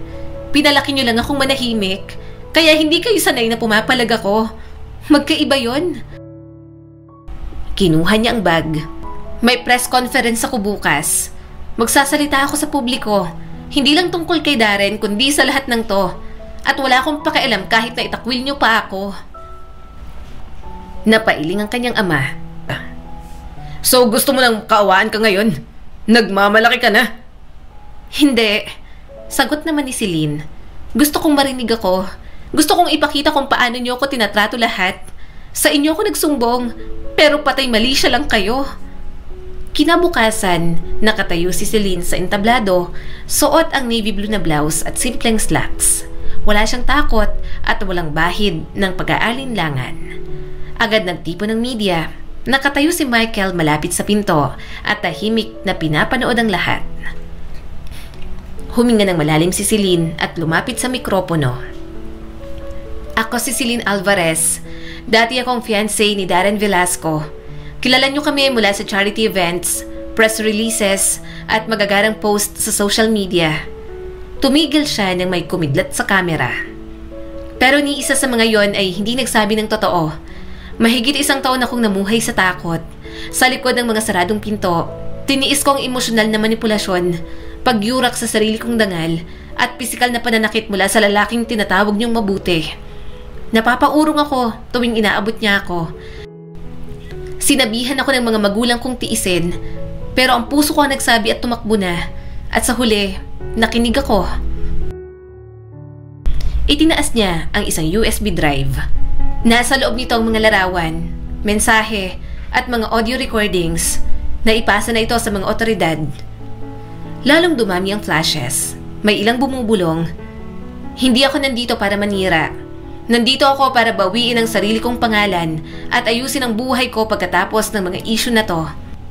Nang makababa sa entablado at makaalis sa hall, doon na tuluyang tumulo ang mga luha ni Celine. Naiiyak siya dahil kinaya niya at naging matapang siya sa pagkakataong yon. Mahigpit siyang niyakap ni Michael. Hindi pa tapos ang laban, pero alam kong kakayanin mo, Celine. Nandito lang ako, nakaalalay sa'yo. Nilitis na nga ang kaso ni Darren, kaya natagpuan ni Celine ang sarili niya sa hukuman. Naupo si Celine sa witness stand at ang tinatapunan ng mga tanong. Miss Alvarez! Mahinang tawag sa kanya. Handa na po ba kayo? Tumingala siya at tumango. Tuyong-tuyo ang lalamunan niya, pero nang magsalita siya, malinaw naman ang kanyang tinig para sa hustisya. Handa na ako. Tumango rin ang kanyang abogado mula sa mesa. Si Michael ay nasa likod, tahimik ngunit alerto. Maaari mo bang sabihin sa korte kung gaano katagal ang relasyon mo kay Mr. Velasco? 3 taon, sagot naman niya. 1 taon kaming nag-date, halos 2 taon kaming naging engaged dahil sa mga pamilya namin. At sa panahong yun, masasabi mo bang naging malusog ang relasyon ninyo? Hindi. Sa 2 taon na engaged kaming dalawa. Sa huling taon niya ako sinasaktan at nagsimula na siyang mangbabae. Sagot niya ng mariin, ngunit mahinahon. Masyado siyang controlling at mapang-abuso. Tumayo ang abogado ng depensa. Objection! Subjective! Sustain! Sabi ng hukom. Pakilinaw! Muling nagsalita ang piskal. Maaari mo bang ibigay ang tiyak na halimbawa, Miss Alvarez? Huminga ng malalim si Celine. Oo, binabantayan niya ang cellphone ko. Wala na akong privacy. Knowing na engaged pa lang kami. Inalayo niya ako sa mga kaibigan ko. Tinatawag niya akong walang kwenta. Kapag umiiyak ako, sinasabi niyang mahina ako. Kapag may reklamo ako, sinasabi niyang wala akong utang na loob. At sinasaktan niya ako. Kapag pumapalag ako sa kanya, may mga litrato ako ng mga pasa, nasa ebidensya. May mga recording ng mga pagbabanta niya. At may mga medical records din. Bahagyang tumingin si Celine kay Darren. Mukhang wala itong pakialam habang nakahalukip-kip ang mga braso. Pero nakita niyang mabilis ang tapik ng paa nito sa sahig. Sinabi niya na pag-aari niya ako, dagdag ni Celine, na wala nang ibang magmamahal sa akin. Nai-report mo ba yan noon? Tanong ng piskal. Marahan siyang umiling. Hindi. Natakot ako na walang maniniwala sa akin. Nalalala lang na baka nga ako ang may problema. Sa likuran, nakita niya si Michael na pinipigilan ang pagngangalit ng panga. Umalis ka ba sa kanya? Oo, sagot ni Celine. Tumango ang piskal. Wala na akong tanong, Miss Alvarez. Tumalikod ang hukom sa panig ng depensa. Tumayo ang abogado ni Darren, malinis at may kumpiyansa. Miss Alvarez, sinabi mong natakot ka kay Mr. Velasco. Pero hindi ba tinanggap mo siya ulit? Oo, dahil nagpapanggap ako. Kailangan ko pa ng oras. Nag-ipon ako ng ebidensya. Isa pa, sinamantala niya ang kondisyon ko. Nawalan ako ng mga alaala. Sagot naman ni Celine. Lalong tumalim ang tono nito. At si Michael Velasco, ang half-brother ni Darren Velasco, ang kasalukuyan mong kasama. Napaka-convenient ng paglitaw niya pagkatapos mong umalis. Hindi ba't may relasyon na kayo bago pa kanselahin ang engagement? Tiningnan ni Celine ang abogado, saka ang hurado. Maaaring may relasyon sila noon, pero hindi siya sasagot ng sagot na alam niyang magiging mali sa panig niya. At alam niyang naiintindihan yun ni Michael. Hindi, kaibigan ko si Michael. Tinulungan niya akong umalis. Tinulungan niya akong makaramdam ng kaligtasan na kaya kong isalbang buhay ko. At hindi kami magkasintahan. At kung sakaling maging kami, hindi pa rin mabubura ang ginawa ni Darren sa akin. Patuloy ang depensa. Nakikituloy ka kay Mr. Michael Velasco, hindi ba? Oo, sagot niya at kalmado pa rin. Dahil wala akong matirahan matapos kong iwan ang bahay na hindi ko na kayang tulugan sa takot. At ang mga magulang ko, nagbibingi-bingihan sa mga sinasabi ko. Sumingit ang hukom. Counselor, bumalik tayo sa paksa. Sa labas ng korte, naupo si Celine sa isang bangko malapit sa bintana. Dahan-dahang lumapit si Michael sa kanya. Nagawa mo na. Tumango siya at nakatitig pa rin sa kanyang mga kamay. Kinahapunan, muling nagtipon ng korte. Maaaring abuti ng ilang linggo ang hatol, pero nakuha na ni Celine ang tagumpay na hindi kailanman maipagkakait ng alinmang hukuman. Lumipas ang mga buwan, sa wakas, tuluyan na siyang nanalo sa kaso. Nabilanggo na si Darren, habang siya magsisimula ng bagong buhay malayo sa lahat ng yon. Nakatayo si Celine sa maliit na balkonahe. May hawak na tasa ng kape habang pinagmamasdan ang dagat sa harap ng rest house nila ni Michael. Lumabas si Michael mula sa kusina at pinupunasan ang mga kamay gamit ang tuwalya. Gumawa ako ng ensaymada na gusto mo. Mainit pa. Halika na, kumain na tayo. Lumingon si Celine at ngumiti. Talaga? Nakagawa ka? Hanggang ngayon, hindi pa rin ako makapaniwala na kaya mo nang mag-bake. Paano hindi ako matututo? Mas mahilig ka sa mga tinapay. Saka ayoko ang panahong pinagtatamunan mo ako dati. Kaya habang abala ka sa sarili mong laban, abala naman ako sa sarili kong laban na matutong mag-bake. Gusto kong palagi kang busog sa mga tinapay ko. Tugon ni Michael habang nakaupo sa tabi niya. Humigop si Celine ng kanyang kape. Kumalat ang init sa kanyang dibdib, hindi lang mula sa inumin, kundi mula sa katahimikan at kapayapaan. Tumingin siya sa kanyang mga kamay. Wala na ang singsing na bigay ni Darren. Wala na ang mga pasa at sugat. Wala na rin ang pagpapanggap. Ayos ka lang ba? Tanong ni Michael at marahan ng tinig. Huminga ng malalim si Celine. Sa karamihan ng araw, oo, pero may mga araw pa rin na nagigising ako at nagtataka kung totoo ba to. Kung nakalabas na ba talaga ako sa lahat ng pinagdaanan ko kay Darren. Hinawakan nito ang kanyang kamay. Nakalabas ka na. Proud ako sa'yo. Sobrang proud na proud ako sa'yo, Celine. Pinanood nila ang isang mangingisdang hinahatak ang bangka sa pampang. Tumatakbo ang mga batang nakapaa sa buhangin habang sumasabay ang kanilang tawa sa ihip ng hangin. Ito ang gusto ko, sabi ni Celine makalipas ang ilang sandali. Hindi pera, hindi atensyon, eto lang. Simpleng buhay kasama ang taong nagmamahal sa akin at nakakakita sa halaga ko. Tumingin sa kanya si Michael. Matagal na kitang nakita bago mo pa makita ang sarili mo. Parang kahit sa pagtibok ng kanyang puso, ginagawa pa rin yung maingat ni Michael. Wala na ang takot kundi pagkamangha na lamang sa binata ang nararamdaman niya. Inihilig ni Celine ang ulo sa balikat nito. Hindi ko alam kung paano umibig ng walang takot. Hinalikan ni Michael ang tuktok ng kanyang ulo. Mamahalin kita kung sino ka ngayon. Pati ang mga sugat mo sa nakaraan na pinili mong paghilumin. Lumipas pa ang mga araw. Masaya silang nagsama ni Michael sa tahimik na lugar na yon. Kung hindi siya na-aksidente, yun sana magiging buhay nila ng mas maaga. Pero siguro nga, may dahilan ng lahat. Kung tumakas lang siya noon, hindi pa rin mawawala ang problema ni Celine. Oo nga pala, favorite mong sunset. Bulong ni Michael sa kanya. Mas magandang tanawin mula rito. Sagot niya naman. Lumingon siya sa binata, pero nagulat siya sa nadatnan. Nakaluhad ang binata at may hawak na isang singsing. Parang tumigil ang pintig ng puso niya. Michael? Alam kong mabilis lahat. Mabilis at mahinang sabi nito. Alam kong parang biglaan, Celine. Matagal ko nang sinusubukang hanapin ang perpektong salita, pero wala. Dahil walang perpektong paraan para tanungin kita, tanggapin ako sa buhay mo sa ganitong estado. Napanganga si Celine. Hindi na inalis ni Michael ang tingin sa kanya. Ayokong lumipas pang isang araw na hindi mo alam to. Mahal kita. Minamahal kita sa bawat sirang bahagi, sa bawat katahimikan, sa bawat unos na nalampasan natin. At kung papayagan mo ko, gugugulin ko ang buong buhay ko para siguraduhin na hindi mo na kakalimutang mahalaga ka. Napuno agad ng luha ang mga mata ni Celine at marahang tiningnan ang singsing na hawak nito. Nanginig ang mga daliri niya at hindi alam kung paano sasagutin ang binatang tapat na umiibig sa kanya. Ngumiti si Michael ng banayad. Hindi ko to pinili para burahin ang mga nangyari. Pinili kita at tinanggap ko ang lahat ng katangian mo, kasama ng nakaraan mo, Celine. Huminga ito ng malalim, saka mahinang nagsabi, Celine, pakakasalan mo ba ako?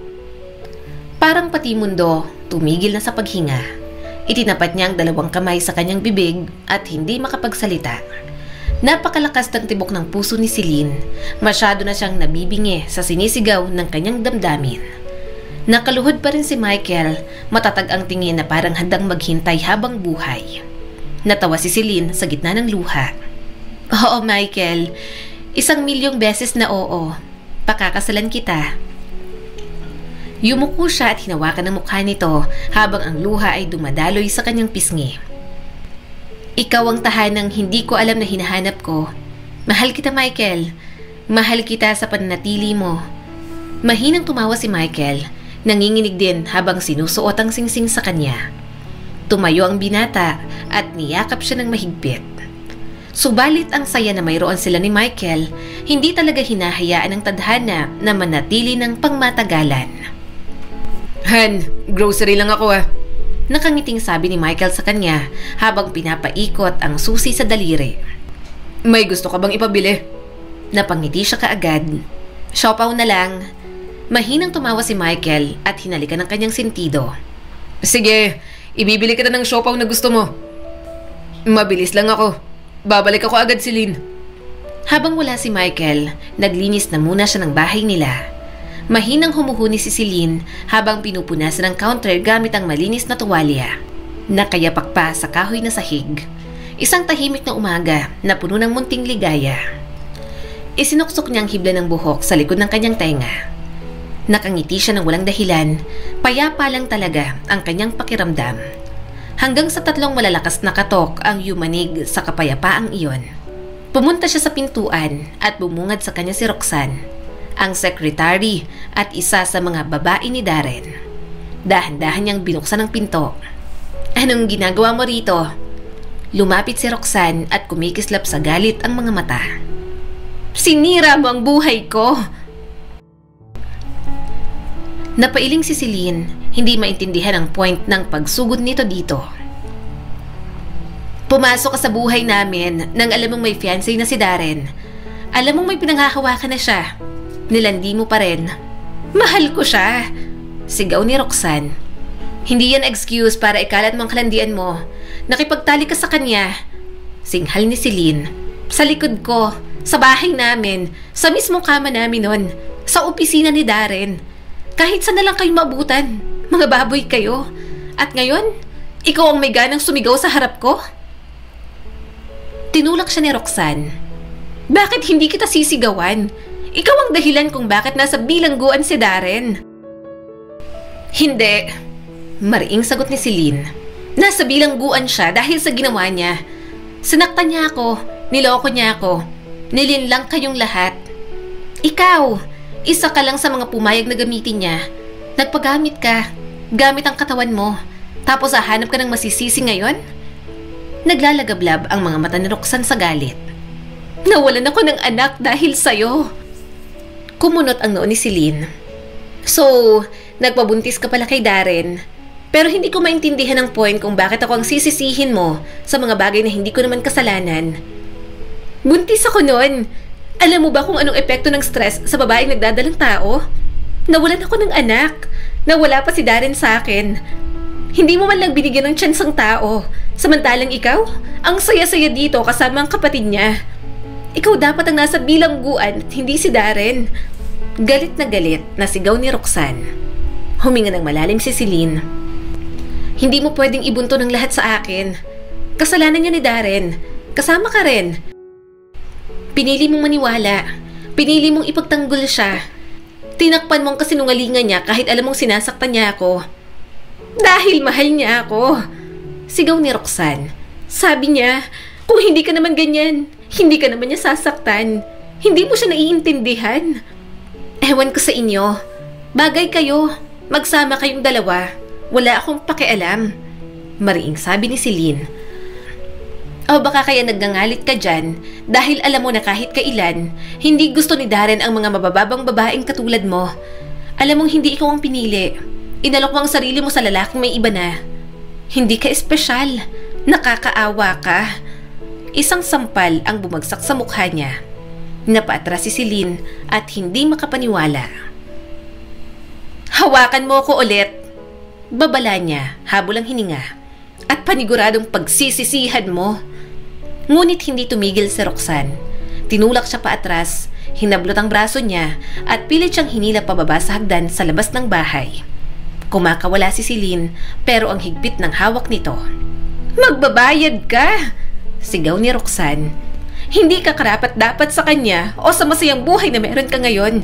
Baka kung patay ka na, hindi ka na iisipin pa ni Darren. Nakawala na siya. Pero muling sumugod si Roxanne at bumaon ang mga kuko sa balikat ni Celine. Subalit nakawala si Celine at mabilis na tumakbo. Umikot siya sa bahay. Hindi niya makita ang kanyang cellphone para matawagan si Michael. Hinablot niya na lang ang susi ng sasakyan at tumakbo palabas. Sa likod, narinig niya ang sigaw ni Roxanne at pagkatapos ang pag-ugong ng makina. Sumakay si Celine sa kotse at pinaandar yon agad. Isang tingin sa salamin, nasa likod niya ang SUV ni Roxanne. Diyos ko, bulong ni Celine at mahigpit ang hawak sa manibela. Mahaba at liku-likong kalsada ang nasa harapan. Tahimik, makitid, pero tuloy-tuloy ang bilis ng kotse. Humahampas din ang hangin sa gilid ng sasakyan. Mas bumibili si Roxanne, mukhang hindi titigil hanggat hindi siya mapapatay. Umikot si Celine sa isang kurba, pero hindi tumigil si Roxanne. Binangga pang bumper niya. Tumigil ka! Sigaw ni Celine. Roxanne! Tama na! Muling bumangga ang SUV at umikot ang kotse ni Celine. Sumigaw siya habang nawawalan ng kontrol sa manibela. Bumangga ang harapan sa isang puno. Sumabog ang ingay sa kanyang tenga. Lumabo ang paningin ni Celine, lasang dugo ang kanyang bibig, may airbag na lumabas, usok at kaluskos ng mga bakal niyang narinig. May airbag na lumabas, usok at kaluskos ng mga bakal siyang narinig. Dumadaloy ang dugo sa kanyang noo na mainit at tuloy-tuloy. Nanginginig ang mga kamay niya sa manibela. Tulong! Michael! Dahan-dahan siyang tumingin sa salamin. Nakita niyang lumipad ang SUV na Roxanne sa isang matarik na kurbada. Kumaskas ang gulong at tumilapon ang sasakyan sa bangin. Sinubukan niyang buksan ang pinto pero hindi niya magawa. Hanggang sa nawalan ng malay si Celine. Dumilat si Celine na nasa ospital na siya. Bago pa man siya makaisip ng susunod, kumabog na agad ang puso niya. Sinubukan niyang bumangon pero may mahapdi siyang kirot na nararamdaman. Napasinghap siya at napaungol. Agad may gumalaw sa tabi niya. Celine! Nurse! Celine! Mayami ay may mga dumating na at tiningnan ang kanyang kalagayan. Napatingin siya kay Michael na inaabot ang kamay niya. Maputla ang mukha nito at ang mga matay namumugto. Tila ilang araw nang hindi natutulog ang binata. Celine! Basag ang tinig na tanong nito. Alam mo ba kung sino ako? Kumunot ang noon niya, kumirot ang dibdib, hindi sa takot, hindi sa pagkalito, kundi sa isang bagay na pamilyar. Michael, oo naman, naalala kita. Mahina niyang sabi. Nakita niyang nakahinga ng maluwag si Michael. At doon palang tuluyang bumigay ang binata. Lumuhod ito sa tabi ng kama at itinago ang mukha sa gilid ng kutsyon. Yumuyugyog ang mga balikat nito habang umiiyak. Naalala mo, bulong nito ng paulit-ulit. Diyos ko, naalala mo ako. Natakot ako na baka magising ka na namang hindi mo ko naalala. Siyempre naman, maalala kita. Mahinang sabi niya at hinaplos ang mukha nito. Paano ko makakalimutan ng katulad mo, Michael? Saka kahit mawalan ulit ako ng alaala, patuloy pa rin magiging pamilyar ang pakiramdam ko sa'yo. Hindi ka dapat mag-alala. Hinawakan nito ng mahigpit ang kanyang kamay. Wala kang malay ng ilang araw. Hindi alam ng mga doktor kung ano ang mangyayari. Sabi nila, dahil sa tinamaan ng ulo mo, maaring mawalan ka ulit ng alaala. Nanginginig ang mga labi niya. Pasensya na. Huwag kang humingi ng pasensya. Basta manatili ka lang. Ito lang ang kailangan ko. Ang maalala mo ko, masigit pa sa anumang hiling ko. Celine, akala ko mawawala ka na ulit. Kapag nangyari yon, parang walang pagdadalawang isip. Susunod agad ako. Hindi ko kaya, kaya huwag kang mawawala. Hindi ko sinadyang takutin ka. Bulong naman ni Celine at hinalikan ng kamay ng binata. Patay na si Roxanne. Imporma sa kanya ni Michael. Namatay siya sa aksidente at sa pagkahulog ng sasakyan sa bangin. Pumikit si Celine. Hindi ko yun ginusto. Gusto ko lang makalayo pero sinundan niya ako. Gusto niyang pagtangkaan ng buhay ko. Alam ko, sabi ni Michael. Ginawa mo ang lahat ng tama. Sinaktan ka niya, hinabol ka niya, pinagtanggol mo lang ang sarili mo. Wala kang kasalanan dun, Celine. Tumulo ang luha ni Celine. Hindi ko alam kung nasa ng cellphone ko. Natakot-takot na taranta. Akala ko mamamatay akong hindi kita nakikita kahit huling sandali. Ipinatong ni Michael ang noo sa kanyang kamay. Hindi ka namatay. Nandito ka. Ligtas ka na at sorry kung nahuli ako ng dating. Sa yakap ni Michael, muling napanatag si Celine. Umaasa siya na sana yun na ang huli. Gusto niya lang naman maging masaya kasama si Michael. Lumipas ang mga araw at linggo, inalagaan siya ni Michael hanggang makarecover siya. Sobrang dami nangyari, kaya naisip nilang magpakasal na agad. Ayaw na nilang mag-aksaya ng panahon. Celine, malumanay na sambit ni Michael sa kanyang pangalan. Mula nang makita kitang muli, nang tunay kong makita ka, alam kong ikaw ang babaeng hindi ko kailanman tinigilang mahalin. Pinigilan ni Celine ang pagbagsak ng mga luha. Nakita kitang lumaban, gumuho, maghilom at bumangon muli. Pinili mong ipaglaban ang sarili mo, kahit kapalit nun ng lahat. At kahit ganun, kahit sugatan ka, may pagmamahal ka pa rin ibinigay sa akin. Bahagyang nabasag ang boses ni Michael. Pangako ko na hindi ko kailanman ipagwawalang bahala yon.